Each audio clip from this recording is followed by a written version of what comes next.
Would you like to introduce yourself to the group?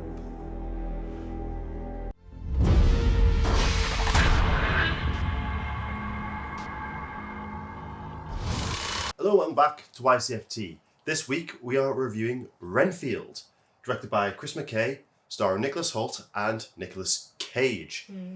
Alright, we are going to leave our opinions on Nicolas Cage's Dracula to the end of the video. We know that's why everyone's here, that's what everyone cares about for this movie. Let us talk about the rest of the movie and then we will get to the big man himself.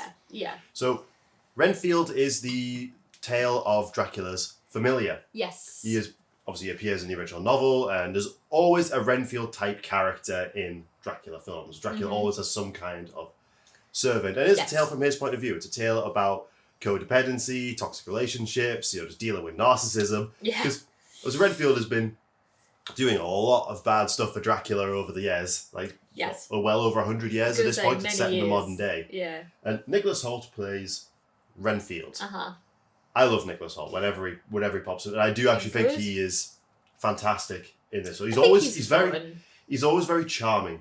Yeah, there's like a kind of the affable English gent thing about it's almost like a new Hugh Grant in a way, but just maybe depending on your opinion on Hugh Grant, a bit less annoying. But there's still like that kind of English charm is there, if you know what I mean. Yeah. Yeah. So at this point, he's going to like meetings while still trying to get victims for Dracula, and he's kind of sick of being the bad guy. He wants more of his own life back after all this time. Yeah. Then we have the other side of the film with Awkwafina. I think that's how you pronounce it. Awkwafina, yes. Who plays basically a traffic cop whose father was also a cop who was murdered by the Lobos, which is a local gang, like drug lords. Yes. Ben Schwartz plays like the son of one of the crime lords, and he's he's the son of the matriarch of this family. Yeah, he's always a lot of fun. And her sister's also like in the FBI, but all the cops are corrupt. I will say part of that side of it I don't think we really needed, but I did actually really like her, and I think she had good chemistry with Nicholas Hoult. Yeah. This is a fun film, but it is a messy film. Both messy because there's a lot of blood in it, but also messy because the film is just a bit of a mess. That's not saying I didn't enjoy it. Loved it. I had a great time watching it. Yeah. We'd watch it again.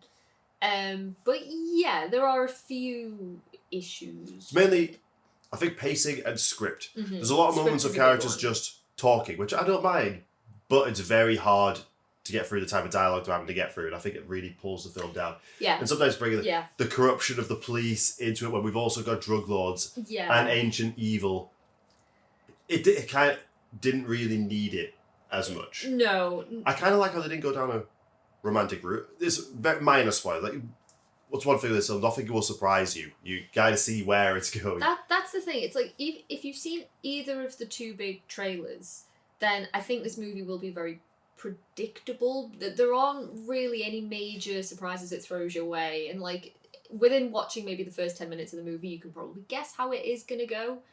But yeah, the Awkwafina, her role, she's called Rebecca, right? In the movie. Yeah, Rebecca and Renfield, it kind of sets them up that maybe there's going to be a romantic relationship, and then that subplot just kind of... It kind of turns into more of like a buddy cop. A buddy cop thing, I actually really like. Let's say I think they have good chemistry, and they do try their best through some tricky dialogue. Yeah, the dialogue does let it down in a lot of scenes, I think. Yeah. Saying that, there's also a lot of like a mixture of cool practicals, some really cool visual effects, and some sketchy VFX, but it all kind of marries together to lead to some really cool scenes. Yeah. So I think, to be honest, I think that's my main issues with the film out of the way. To me, it's pacing and dialogue, which I know is important. Well, yeah, a script is pretty salient to a film, But having said that, I know we're going to chat about him a bit more at the end. Nick Cage's dialogue as Dracula, I had no problem with. It was more the dialogue between Renfield and Rebecca, and then some of the cops, and then some of the crime families dialogue. All the other characters aside from Dracula, I just think like the dialogue, when it gets a bit cliche and corny, it gets really cliche and corny. And some of the jokes just didn't quite land as well. And it's not so much the delivery. I think the actors are working with what they've got. Clearly, like, they're really trying their best. But there was just, I don't know, sometimes it goes a bit too overboard. Yeah. Trying to think like who this film is for, because I think casual vampire fans will get a lot out of it. But, like, for example, I know someone, could be watching out at some point.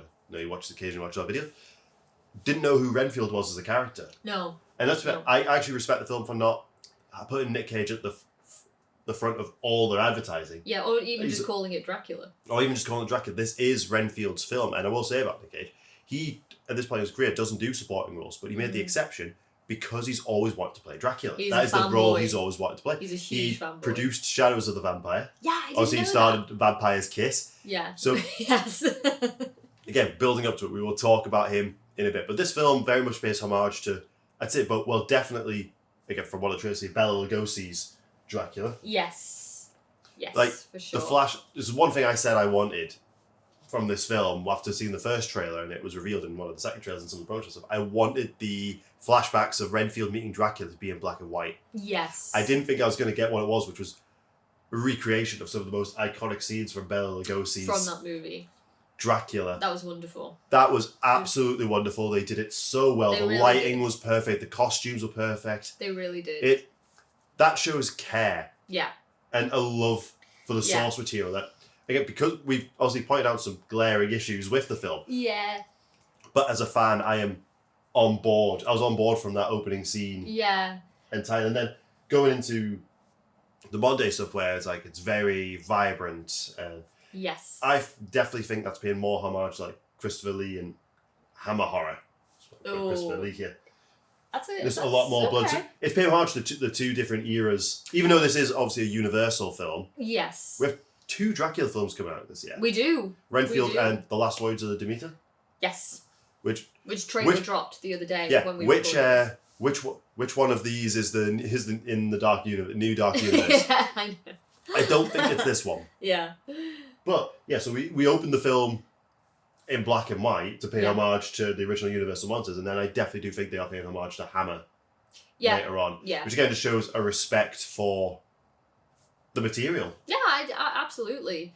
And I really loved the black and white flashbacks as well. I got a huge kick out of that, and I think just me. So even the aspect ratio. Yeah, changing, that that was great. was- It was like really nice attention to detail, and I think just for me personally, I would have liked to have seen a little bit more of that descent into like classic gothic Maybe if we could have cut some of the police side I out think of we it, could have, yeah. a little bit of the crime family out of it, and just concentrate a bit more on them in the past over the past 100 years. Because like this is, I think you probably tell from the trailer, but like this is obviously taking a classic gothic character, i.e. Dracula, but this is not a gothic horror by any means. It kind of teeters with it a little bit in those black and white flashbacks, but by all intents and purposes, this is a very modern film. It is a comedy as well. It is more of a... again, you could probably get the vibe from it from the trailer, but yeah, it's like where it goes scary, I think it works well. But the comedy does tend to override everything else, and the issue is the comedy isn't always on par. Like, When as I it say, is, the jokes don't land as well. When the comedy does hit, it's really funny. It's good, but I think, there was just a bit of a cliche dialogue, jokes not necessarily landing as hard as they should, and two big subplots that kind of don't really... Yeah. Okay, should we talk about the big man himself? Let's go into it, okay. Nicolas Cage, I'm going to start as he is actually in a lot more of the film than I thought he was going to. The way they were building up to him was he's playing the supporting role. This is Renfield's film. I honestly thought the scenes that we saw in the trailer were going to be the big scenes of him. He's actually in the film a lot more than I thought. In it a lot. He is a main character for sure. And he was born to play this role. He is sensational in it. He is the perfect Dracula for this film. And I think the film still would have been okay with another actor, but he elevates every really does. scene that and you can tell he loves. He goes for it. The character. We have the look. He recreates his famous face from Vampire's Kiss. Yeah, There are certain scenes where you kind of forget you're watching Nicolas Cage. The mad starey eyes. Yeah, you kind of forget you're watching Nick Cage in some scenes. Also, I mean, fair play to the guy because he's wearing obviously fake teeth literally throughout the entire movie, but then there are other scenes where Dracula, for one reason or another, he has to kind of recuperate. You can see it in the trailer when he gets burned by sunlight. And there's a recovery time. There is a recovery time, and it's kind of like a reverse thing of American Werewolf in London, where his mate gradually gets worse and worse, decays more, and Dracula does that He gets backwards. better and better. Yeah, but there's a really great sequence where the makeup is just so grotesque, and you can tell Cage is kind of struggling to get his dialogue out I and think do it effectively. He puts that into his performance like he's weak. He's weak, but also to do an accent on top of that as well. Like, fair play to the guy. But he is brilliant. Yeah, he is absolutely fantastic. Like, he could be up there with, like, my top 5 before Dracula performances at this point. But what I love again, like, when they do the flashbacks, he owns the Bela Lugosi outfit. But then often when you go to the modern day, vampires tend to take on a much more modern look, but maybe just with a cape. No, he goes all out with the retro clothing, bright colours, the rings with long claws. He just owns every single scene that he's in. He's taken the material so seriously. Yeah. But I watched a review last night when we got back. They basically said whoever cast Nick Cage either knew exactly what they were doing or were completely out left field. Yeah, I think they knew what they were doing. I think they wrote this with Nick Cage in mind. I think he definitely... He was probably, for me, the first person they approached. Probably. And the scenes of Nicholas Hoult and Nicolas Cage are some of the highlights of the entire film. You got some like amazing vampire action. This abusive relationship that they're in, when Nicolas Hoult's trying to pull himself away and Dracula's like, obviously just treating him like shit and making him feel like he is the monster. Yeah. Which it does get quite retrospective on Renfield as a character, because he did leave his family to join Dracula. That's true. Yeah. He has killed a lot of people for Dracula. There are some emotional moments. Dracula does not let him forget that. He is not innocent in all of this. No. And I also would have loved more of that. So the scenes when they are together, absolute highlight. There's a very kind of big moral the movie has of codependency, codependent relationship. Like, it really kind of goes hard on, like, understanding when you're in a toxic relationship and understanding the signs and, like, what you need to do to try and get out of it and, bringing back your sense of self-worth. Like, the film really kind of hits home. It's a very modern tale with Dracula on it, but Dracula doesn't ever feels tacked on. Well, Maybe it's meant to be like a metaphor for how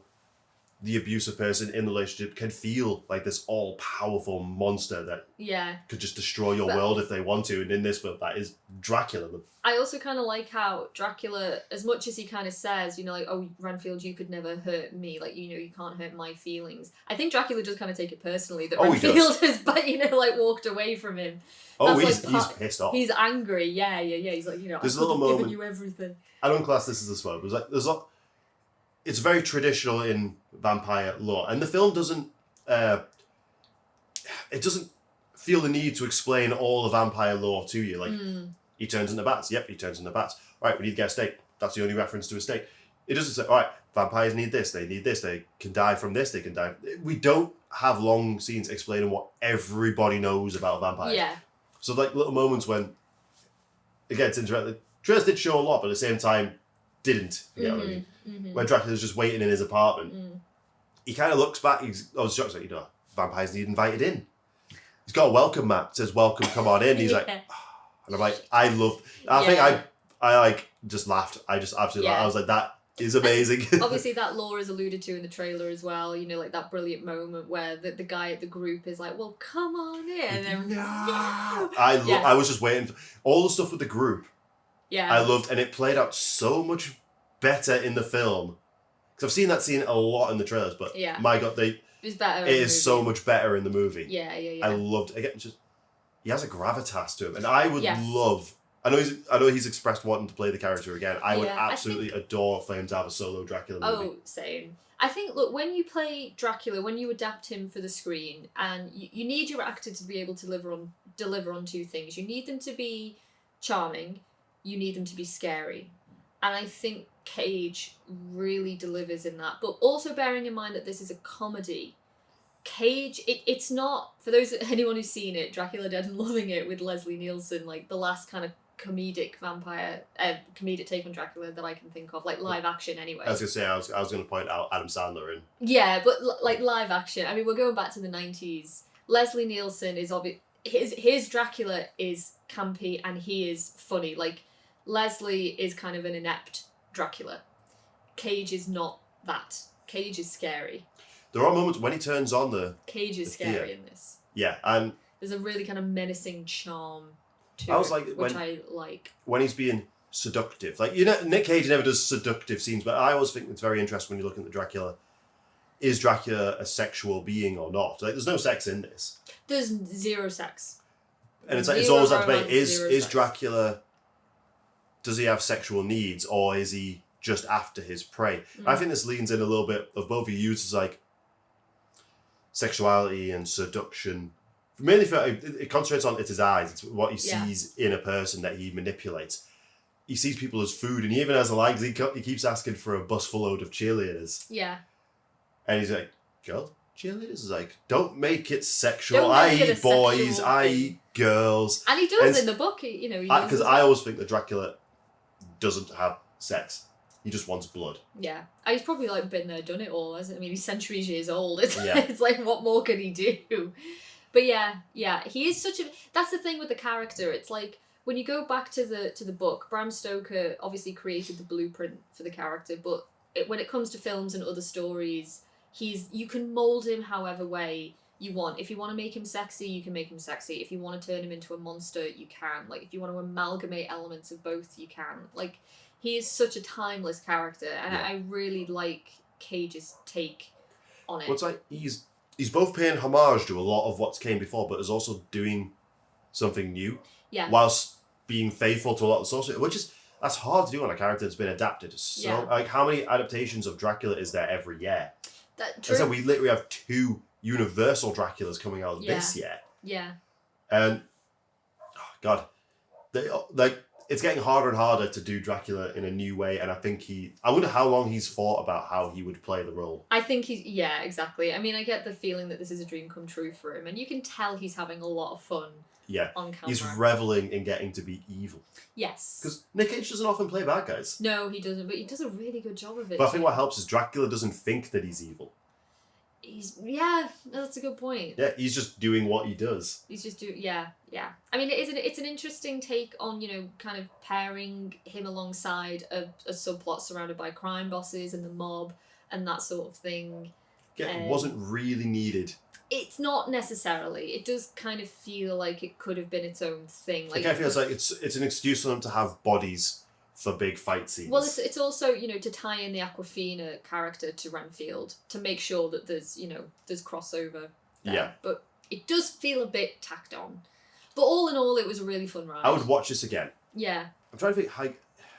It might not be for everybody to see in the cinema, especially if you're not massive on your Dracula lore. Yeah.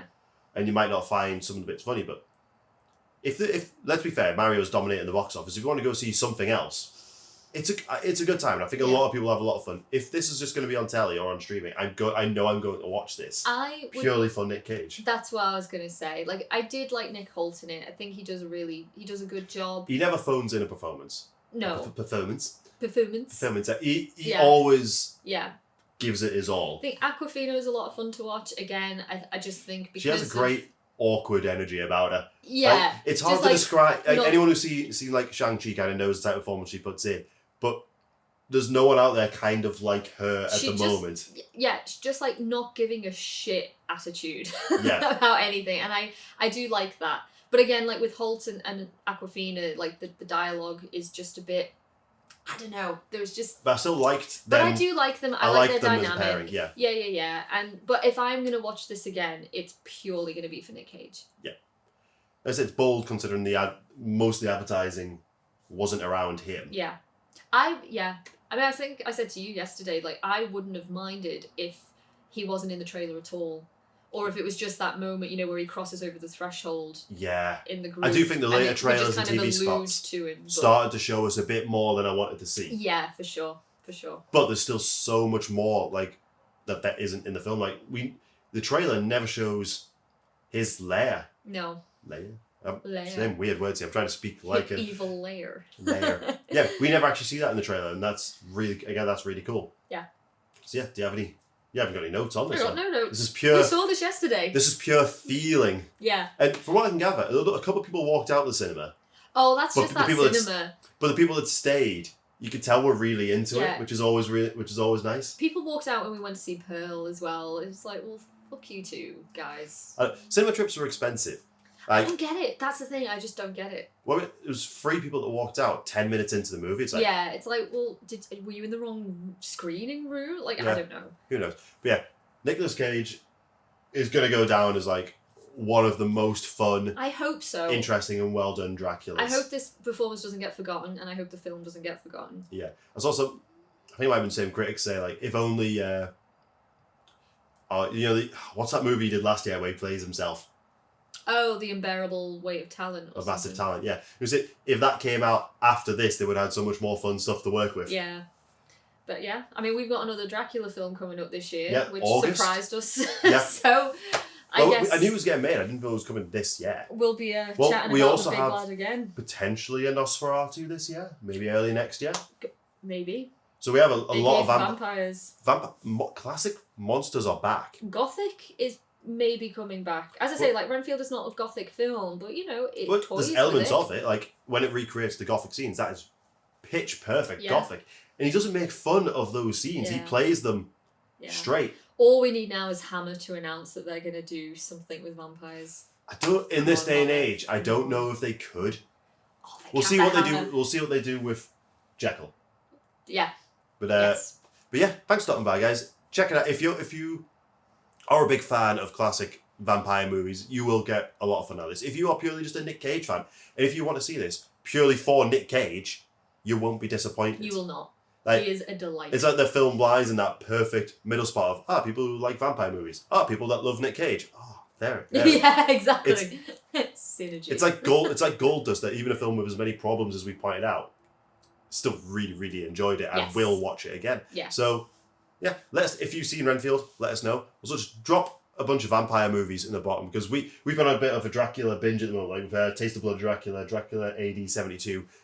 We're slowly working our way through the Hammer ones out of order. So Yes. just throw us some vampire ideas, Yeah. and we'll see you later in the week. Actually, because this is Yeah. Monday.